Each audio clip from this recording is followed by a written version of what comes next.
students, welcome to Centum channel 11th standard accounts unit 4 exercise 4 la third sum.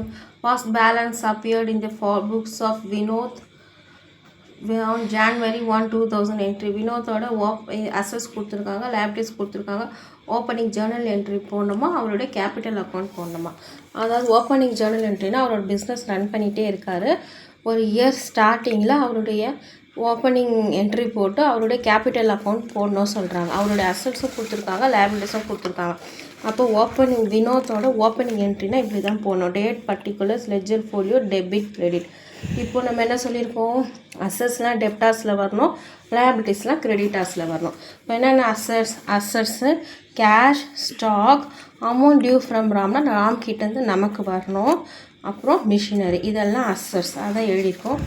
Cash 40,000, stock 50,000, debtors அதாவது amount வந்து நமக்கு ராம் கிட்டேருந்து வரணும் 20,000, machinery 40,000. ஓகேங்களா.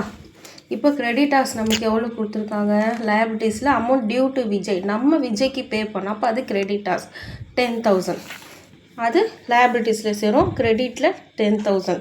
ஓகேங்களா. இப்போ எல்லாம் பார்த்தோம்னா 40, 90, 1 lakh, 10,000, 1,50,000 வருது டெபிட்டில். கிரெடிட்டாஸில் வந்து நமக்கு 10,000 தான் இருக்குது. அப்போ வினோத் கேபிட்டல் 1,40,000 போட்டோம்னா நமக்கு வினோத் கேபிட்டல் வந்துடும். ஓகேங்களா. அடுத்தது narration being balance broad out எழுதிட்டு, இப்போ வினோத் கேபிட்டலில் நீங்கள் எதுவுமே எழுதுனா பை பேலன்ஸ் ப்ராட் டவுன், இப்போ டேட் போட்டுக்கிட்டு இது 2018 January 1. வினோத் கேபிட்டல் நமக்கு எதில் இருக்குது, கிரெடிட்டாஸில் இருக்குது. அப்போ கிரெடிட்டாரில் பை பேலன்ஸ் ப்ராட் டவுன் 1,40,000 இந்த மாதிரி நீங்கள் எழுதினாலே போதும். இங்கே பாருங்கள், நீங்கள் ஆல்ரெடி உங்களுக்கு ஒரு எக்ஸாம்பிள் சம் கூட வேணால் காமிக்கிறேன். ஜஸ்ட்டு பேலன்ஸ் ப்ராட் டவுன் பண்ணிட்டாலே போதும், அவ்வளோதான். இந்த சம் முடிஞ்சிருச்சு. அசஸ்லாம் எழுதிட்டு, லைபிலிட்டிஸ் எழுதிட்டு, ரிமைனிங் பேலன்ஸ் எவ்வளவோ அது கேபிட்டல்னு எழுதிட்டு, அது கேபிட்டல் அக்கௌண்ட்டில் பை பேலன்ஸ் ப்ராட் டவுன் காமிச்சிடணும். இதுதான் இந்த சம்மு. எல்லாருக்கும் புரிஞ்சிருக்கும்னு நினைக்கிறேன். தேங்க்ஸ் ஃபார் வாட்சிங்.